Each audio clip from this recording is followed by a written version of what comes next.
BFM Business, BFM Crypto, le club. Amaury de Tonquédec. Bonjour à tous, c'est le club BFM Crypto. Merci d'être avec nous. Oui, Trump sera le 47e président des États-Unis. Et maintenant, c'est l'heure de se projeter. Oui, il y a eu beaucoup de déclarations pro-crypto, ce qui a plu au marché, qui a permis au Bitcoin d'inscrire de nouveaux records encore hier soir. Un record au-delà des 76 000 $. Mais concrètement, à quelle promesse pourrait-il réellement tenir? À quoi s'attendre? Comment analyser la vague rouge qui a déferlé sur l'Amérique, que visiblement seuls les marchés prédictifs comme Polymarket avaient prédit? Et puis, les Américains, eux, ont-ils voté pour Donald Trump ou alors contre Kamala Harris? D'ailleurs, la plateforme Polymarket pourrait être prochainement interdite en France. Pour quelles raisons?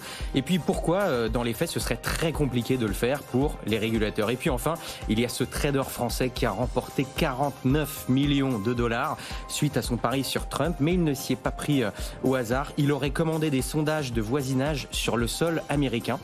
Et pour en parler, j'ai le plaisir d'accueillir Ethan Pierce. Bonjour Ethan. Bonjour Amaury. Fondateur de Borderless Venture. Alors c'est intéressant parce que vous êtes américain, vous avez passé 30 ans aux États-Unis et puis vous êtes aussi engagé politiquement, vous faites partie des démocrates. Et donc on a pas mal de questions à vous poser à ce sujet. Benjamin Cohen, bonjour Benjamin. Bonjour Amaury. CEO du média Le Crypto Daily. Et puis c'est intéressant aussi parce que vous habitez en Amérique du Nord, au Canada. Vous Exactement. êtes canadien, donc votre regard aussi va être très intéressant sur ce dont on va parler aujourd'hui. Ethan, moi j'ai une première question. C'est bon. On a eu les résultats, ils sont pas totalement définitifs, mais il y a eu clairement une vague rouge, une vague républicaine qui a déferlé sur les États-Unis. Pour vous, qui êtes engagé politiquement, qui connaissez les États-Unis, c'est plutôt dans la globalité un vote pro-Trump ou un vote anti-Kamala Harris? Ouais. Merci pour l'invitation. Effectivement, ce qu'on a vu, c'est que si on regarde la Caroline du Nord, c'est quand même un État rouge, un État important dans le côté républicain, mais c'est le gouverneur qui a été réélu nouveau, mais élu démocrate. Les élections locales au niveau démocrate, les trucs comme les lois pour protéger le droit à l'avortement approuvé dans ces États. Donc on voit bien que beaucoup de choses sont arrivées au niveau côté démocrate ou progressif ailleurs dans l'élection, mais concernant Trump, effectivement, il a eu le vote populaire et le reste. Donc on a le sentiment que c'était plutôt un vote contre Harris pour raison X ou Y, et non pas vraiment nécessairement pour Trump et ses côtés. Donc en fait, et c'est intéressant cette distinction de vote populaire. Est-ce que vous pouvez rappeler pour ceux qui ne connaîtraient pas forcément le système électoral américain, c'est quoi le vote populaire, Ethan? Le problème qu'on a aux US, c'est qu'au début des US, on voulait un système qui protégeait le fait qu'avec tous ces États, les petits États peuvent peser aussi importantement dans l'élection que les grands États. Donc on a ce système d'Electoral College qui est un peu mais plus plat les votes pour tout le monde pour avoir un avis au niveau de ça, pour pas avoir New York ou Californie par exemple qui a trop d'importance, mais quand même une importance, mais au moins individuellement les quartiers, les régions et tout ça. Ça peut gérer. Après, aujourd'hui, le problème, c'est que ce n'est pas la quantité des Américains qui votent pour un ou l'autre qui élire quelqu'un, c'est est-ce qu'on gagne les bons États pour combler les bons électeurs. Et donc, c'est ça ce qui est arrivé dans les dernières élections, mais cette fois, il a eu le vote populaire aussi. Donc, pour vous, plutôt un vote anti-Kamala Harris que pro-Trump, c'est en tout cas votre analyse. Benjamin Cohen, du côté de l'Amérique du Nord, du Canada, est-ce que vous avez un ressenti particulier sur cette question? Alors, pour rappeler le vote populaire, c'est littéralement les gens pour qui ils ont voté en majorité. Petite data intéressante, mais ça fait 20 ans qu'on n'avait pas eu le vote populaire pro-républicain, avec Trump là, qui vient d'arriver. Même quand il avait été élu en 2016, on n'avait pas eu ce cas-là. Et il y a une notion aussi qui est très intéressante, qui est ressortie et qui va faire un lien avec ce qu'on va parler plus tard sur les marchés prédictifs, notamment Polymarket. Ça va être la notion de shy voter. En fait, tout simplement, un shy voter, c'est quoi? C'est que les gens ont parfois peur de dire pour qui ils votent, notamment quand on peut avoir un politicien comme Donald Trump ou comme on a pu voir aussi en France récemment avec un Jordan Bardella, et ils vont tenter de dire non, moi je vote pour Kamala, etc. Ils vont avoir peur de le dire, de peur d'être stigmatisés. Ou ne pas le dire, ou alors mentir carrément. C'est ça, ou alors mentir.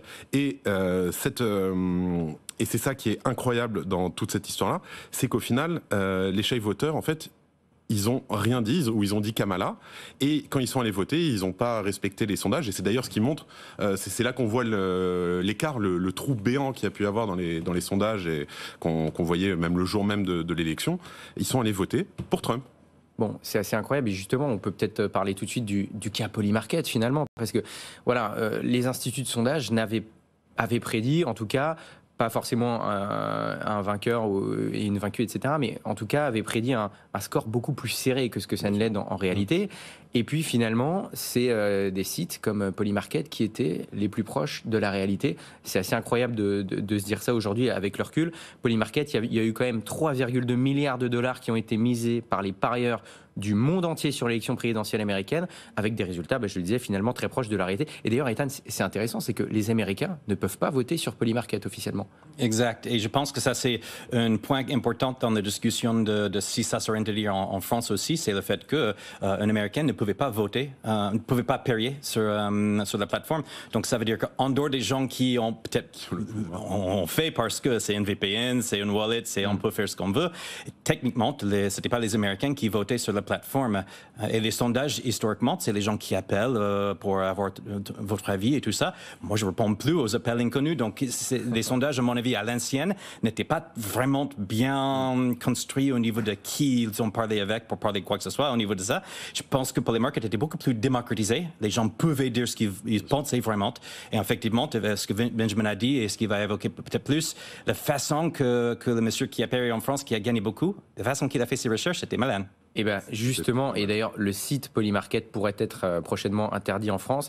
Et Benjamin, justement, c'est intéressant de parler de ce trader français qui a gagné, Théo, voilà, qui a gagné plus de 49 millions de dollars en pariant sur la victoire de Donald Trump, mais il s'y est pas pris au hasard. Et visiblement, il avait raison, il avait des convictions, comme la plupart des gens qui ont visiblement voté pour Trump sur la plateforme Polymarket. Comment est-ce qu'il s'y est pris pour avoir un résultat aussi juste finalement? Alors, je vais refaire un petit résumé de qui est ce fameux Théo, Trump Whale sur Polymarket.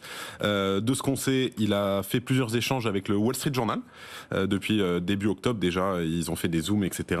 Il est anonyme, on ne sait pas qui il est. Il a été, ça a été vérifié par Polymarket et par le Wall Street Journal qu'il est bien le propriétaire des fonds qui ont misé donc ces 30 millions de dollars à travers 4 comptes différents. C'est un ancien trader de banque. Il a fait beaucoup d'argent comme ça et cet été, en fait, en étudiant les sondages, il s'est rendu compte que attendez, mais là, le vote populaire, il est beaucoup trop surestimé pour Kamala Harris. Il a utilisé, lui, ses connaissances qu'il avait déjà en mathématiques de son ancien passé de trader. Et il a surtout commandité, et c'est là où il a été très malin, c'est qu'il a commandité, en fait, des sondages. Alors, il ne peut pas nous donner plus d'infos là-dessus, parce que il est en NDA, enfin, il est en accord de non-divulgation d'informations avec les sociétés de sondage américaines, mais il a commandité des sondages pour aller demander aux gens, le voisin d'à côté, pour qui ils votent.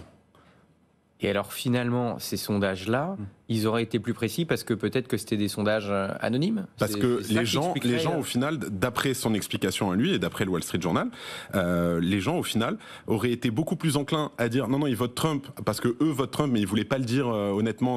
Donc on revient sur cette notion de shy voteur qu'on a vu un peu plus tôt. Et il s'est rendu compte qu'en fait, les chiffres étaient totalement biaisés par les sondages américains qui ont un biais. Je pense qu'on peut le dire aujourd'hui. Vous me direz, Ethan, si je me trompe, mais qui ont peut-être au final un biais un peu démocrate. Et il s'est rendu compte, il s'est dit tout simplement, il se passe quelque chose d'incroyable. Ouais. Et il a commencé à miser là-dessus. Il a d'ailleurs misé ses propres fonds à lui. Et il n'a pas fait que ce pari-là, parce qu'il n'a pas juste parié sur la victoire de Trump, il a parié aussi sur le vote populaire de Trump, mais sur sur les swing states, donc ces États clés aux États-Unis, qui peuvent basculer à tout moment, et surtout le Blue Wall. Donc là, on va parler de la Pennsylvanie, du Michigan et du Wisconsin, qui au final se sont révélés être républicains après les élections. Et Ethan, alors vous êtes plutôt du côté démocrate, mais est-ce que vous connaissez des gens qui n'ont pas assumé, entre guillemets, de voter Trump et qui finalement ont caché leur vote républicain, ou qui au dernier moment étaient démocrates et puis qui finalement ont voté républicain pour diverses raisons? C'est la grande question d'où sortent tous ces gens qui ont voté pour lui, parce qu'effectivement, c'était pas le sentiment avant. Pour les sondages, jusqu'aux 2-3 jours vraiment avant l'élection, les sondages étaient toujours très pro-Trump, même aux US. C'était toujours beaucoup pro-Trump. Mais dans les dernières semaines, particulièrement les derniers 2-3 jours, avec le fait qu'il y avait beaucoup plus de discussions positives autour de la campagne de Harris et tout ça, que les gens peut-être ont commencé à exprimer un peu plus, je sais pas. Mais effectivement, non, je pense que les gens vont pas mentir en disant qu'ils vont voter Harris. Je pense que c'est juste que les gens qui sont qui se sont pas exprimés, les gens dans tout le reste des États rouges, parce qu'il y a les villes qui sont très bleues, très progressifs, et le reste de l'État qui n'est pas. Je pense que c'est juste que les sondages, les interviews et tout ont passé bien à côté le fait que la plupart de ces gens votent républicaine. Et ça s'est révélé quand les gens ont mis leur vote, mais c'était pas avant aussi clair. Et aussi, il y avait beaucoup de fatigue, Trump, quand on interviewait au moins les républicaines qui voulaient exprimer sur le sujet, qui étaient un peu fatigués par lui. Mais bon, finalement, quelqu'un a voté pour lui, donc... Oui, finalement, il a gagné l'élection et visiblement avec un écart, très large score. un très gros score pour Donald Trump.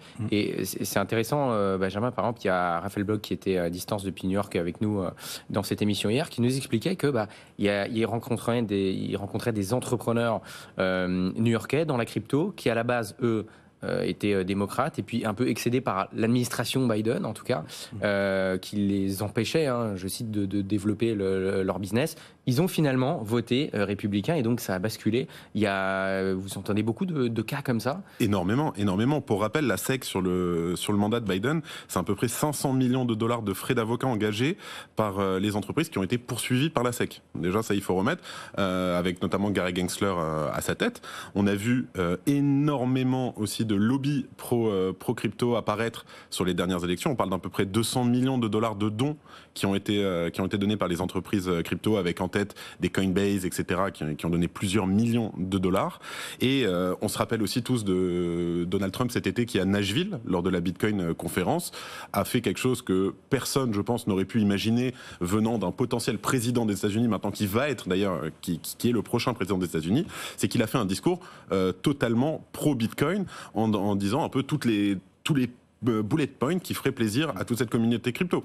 Pour rappel, il a parlé de virer Gary Gensler Day One. Lui-même, il était tellement choqué que la foule était en liesse qu'il a dit « Waouh, vous l'aimez vraiment pas, attendez, je le répète pour vous ». Et il l'a refait. Et la foule, c'était incroyable. On a eu la réserve fédérale américaine qui pourrait commencer à engranger, à garder du Bitcoin en réserve. D'ailleurs, il y a eu un tweet hier soir qui est sorti de Cynthia Lummis à ce sujet. Et de la volonté de faire des États-Unis une superpuissance du Bitcoin, notamment via le minage de Bitcoin. Voilà, il voudrait rapatrier un petit peu. Il voudrait que les derniers Bitcoins qui restent à miner se soient faits sur le sol américain. Ethan, moi j'ai une question pour vous, c'est que effectivement, comme vient de le dire Benjamin, Donald Trump a fait tout un tas de promesses envers l'écosystème crypto. J'ai deux questions. La première, est-ce que c'est vraiment ça qui a fait basculer un petit peu, vous pensez, qui lui a fait vraiment gagner des voix, ou alors quoi qu'il arrive, le vote anti-démocrate était de toute façon trop fort. Et après, est-ce que ces promesses, est-ce qu'il peut les tenir honnêtement ? Est-ce qu'il y a des chances qu'il réalise, qu'il fasse tout simplement ce qu'il a dit ? Ouais, c'est ça le problème, c'est que moi j'espère qu'il va faire tout ce qu'il a dit au niveau de ce qui est pro-crypto et ce qui est bon pour notre économie crypto-active. Je pense que ça c'est important et ça c'est une bonne chose.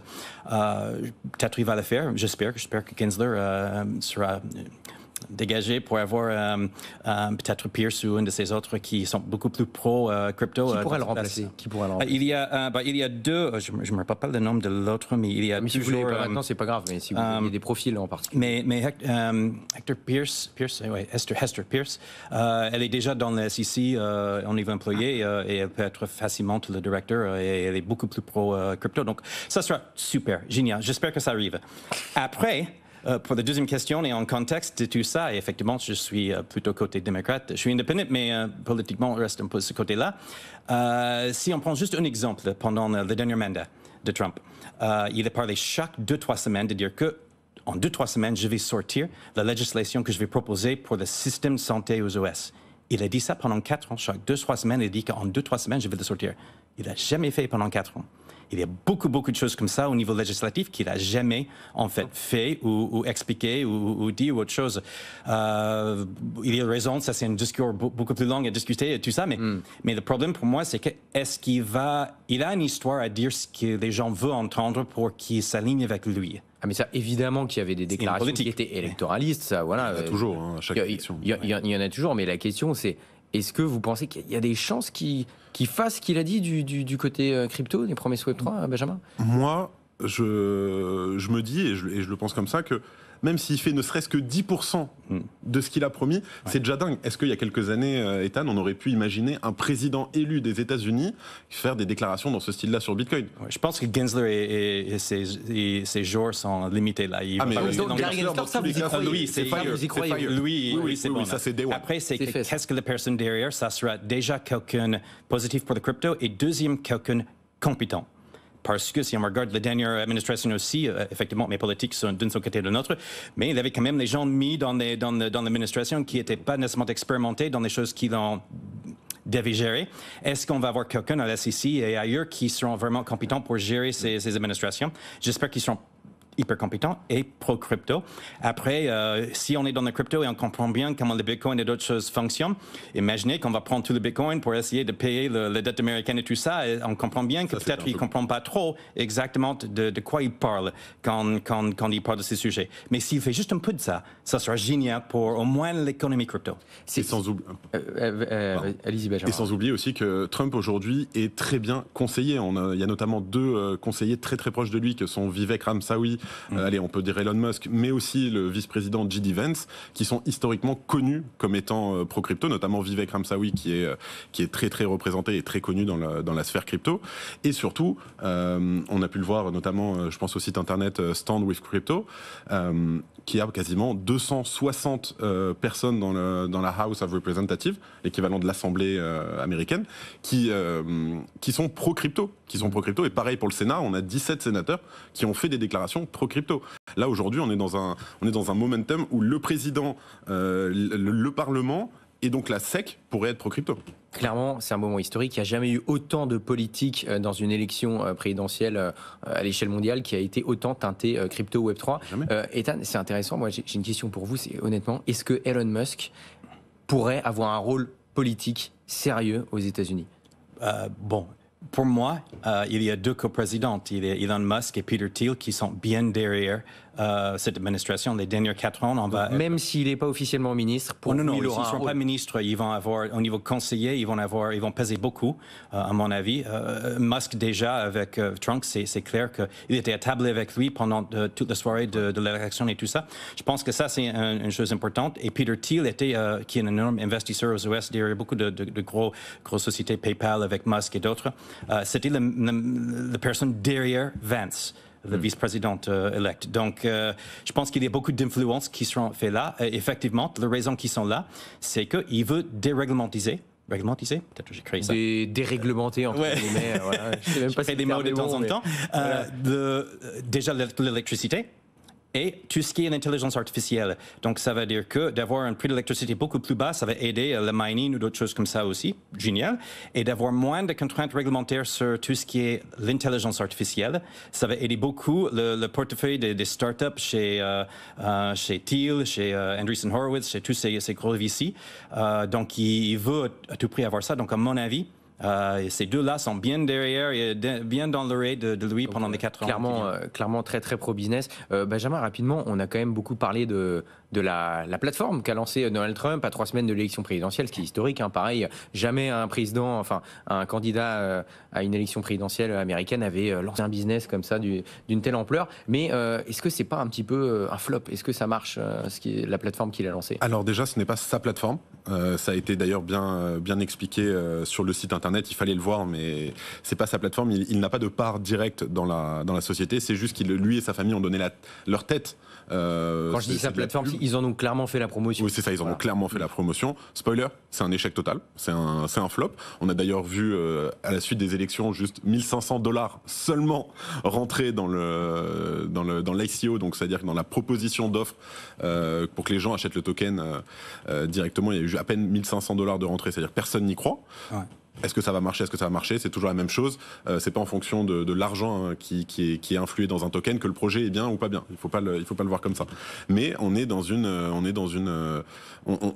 cette un peu dystopie de il est président. Tout le monde aurait pensé qu'on aurait eu des millions de dollars et malheureusement non. D'ailleurs, ils avaient l'objectif de base au lancement de ce token. Donc on parle de World Liberty Financial, était de $300 millions pour la levée de fonds. Donc on en est loin, quoi. Et ils ont 24 millions dans les premières semaines et au final final, l'objectif, c'est de 30 millions. Et là, comme je vous le disais hier, on est sur du 1500 $ rajoutés en 24 heures. Le truc, c'est que si on regarde bien, si c'était n'importe quel autre projet au niveau meme coin ou peu importe, un peu comme ça, le smart contract, les choses dedans sont pas bien. La distribution de tokens dans l'équipe derrière le truc, c'est pas bien.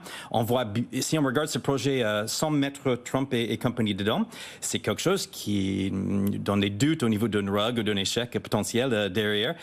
Mais il est dedans, donc OK, intéressant. Mais ça montre, en fait, le truc, c'est que ça montre à quel point les gens étaient pour Trump pour qu'il fasse quelque chose pour eux. Donc, au niveau crypto, Bitcoin Company, c'est bon pour notre portefeuille, c'est bien, mais qui n'était pas en fait avec Trump dans le sens que les gens de crypto ne participent pas à World Liberty Financial ou d'autres choses comme ça. Donc je pense c'est intéressant cette discussion entre les deux choses, les gens qui ne suivent pas Trump dans ses projets crypto, mais qui veulent qu'il fasse les choses positives pour le reste de crypto. Benjamin. Là-dessus, pour reprendre, alors oui, effectivement, sur World Liberty Finance, on n'a pas, a priori pas vraiment besoin de World Liberty Finance. Par contre, les gens qui ont suivi Trump dans ses projets crypto, c'est pas le premier, il y en a eu d'autres, là où on peut dire que c'était vraiment ses projets à lui. Je vais notamment penser aux NFT Trump, qui eux, par contre, c'est un carton sur 2 ou 3 collections. Là, les prix, je les ai pas regardés avant de venir, mais les prix, ils ont dû crever le plafond, comme on a pu voir d'ailleurs Bitcoin, Ethereum ces derniers jours. Mais ça va dépendre, effectivement. Alors, peut-être que la DeFi est peut-être aujourd'hui trop compliquée, trop difficile à comprendre comparé à un NFT où voilà, t'achètes un NFT et on a la chance d'aller dîner avec Trump, de faire une visio avec Trump, d'avoir un autographe dédicacé de Trump. Ouais. Je sais pas. Alors, pour rappel, les NFT Trump, c'est des petites cartes collectibles NFT qui sont uniquement digitales et avec l'effigie de Trump en cow-boy, en shérif, voilà. Exact. Et très rapidement, parce qu'il nous reste quelques secondes, est-ce que toutes ces mesures qui pourraient être prises par l'administration Trump, entre guillemets, conseillées par Elon Musk et tout, pour être plus pro-business, notamment sur les cryptos, est-ce que les États-Unis pourraient concurrencer des places comme Dubaï, Singapour, qui, elles, sont des terrains très fertiles pour le business crypto, notamment? Je pense que ça va ouvrir, particulièrement si Gensler, les SEC changent, ça peut ouvrir le marché américain, donc pour les boîtes crypto au niveau mondial, pour avoir les Américains en tant que clients et utilisateurs. Mais je doute que les gens qui s'intéressent à l'imposition disponible à Dubaï ou Singapour ou ailleurs vont juste aller aux US pour ça. Je pense que c'est le marché américain qui ouvre. Mais ce n'est pas nécessairement, ça ne change pas le fait que les entrepreneurs crypto, je ne suis pas sûr qu'ils vont aller aux US pour faire des choses. Okay. Merci beaucoup, Ethan Perse, fondateur de Borderless Venture. Merci d'avoir été avec nous. Merci beaucoup, Benjamin Cohen, CEO du média Le Crypto Daily, d'avoir été avec nous. Et puis, je vous donne rendez-vous demain 15h avec Guillaume Sommer pour les pros des cryptos. BFM Business, BFM Crypto, le club. Dans 2 minutes.